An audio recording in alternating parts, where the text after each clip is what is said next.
গোপালগঞ্জে প্রান্তিক ও ক্ষুদ্র ৬০০ চাষিকে প্রণোদনার পেঁয়াজ বীজ ও সার দেয় বাংলাদেশ কৃষি উন্নয়ন কর্পোরেশন।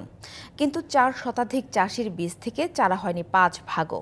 এতে চরম ক্ষতির মুখে চাষিরা। সত্যতা মেলায় ক্ষতিপূরণের আশ্বাস দিয়েছে কৃষি সম্প্রসারণ অধিদপ্তর।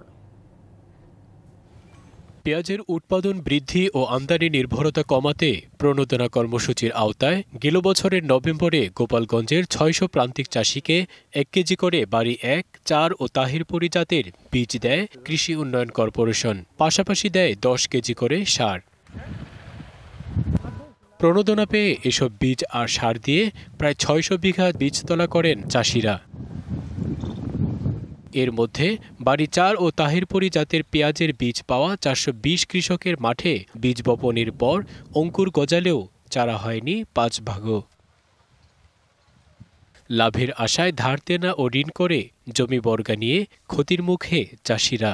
অসময়ে এসব জমিতে বুনতে পারছেন না অন্য কোনো ফসল। বড় একটা ক্ষতির মুখে পড়ে গেছি আমি, কারণ ১ কেজি বীজ আমি যদিও সরকার আমাকে দিয়েছে কিছু পেয়ে আমি তো খুব খুশি ছিলাম, কিন্তু আসলে বীজটা সেরকম একটাও জ্বালায়নি। সরকারি বীজ তারা পরীক্ষা না করে আমাদেরকে দিয়েছে। ২৫০টিরও বেশি ডিজাইন অপশন নিয়ে ওয়ালটন স্মার্ট ফ্রিজ, বোঝে আপনার প্রয়োজন। তাই এই জন্য সরকারের কাছে আবেদন যে সরকার যেন এই কৃষককে যাতে একটু সুনজরে দেখে। সত্যতা পাওয়ায় ক্ষতিপূরণের আশ্বাস কৃষি সম্প্রসারণ অধিদপ্তরের। জেলা প্রশাসক মহোদয় সহ আমরাও ফিল্ড ভিজিট করেছি, ঘটনার সত্যতা পাওয়া যায়।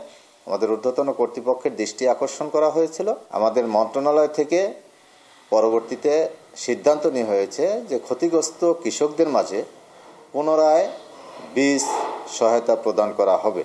এবছর জেলায় ৩,৮৩৫ হেক্টর জমি থেকে পেঁয়াজ উৎপাদনের লক্ষ্যমাত্রা ধরা হয়েছিল ৫০,০০০ metric ton. DBC news desk.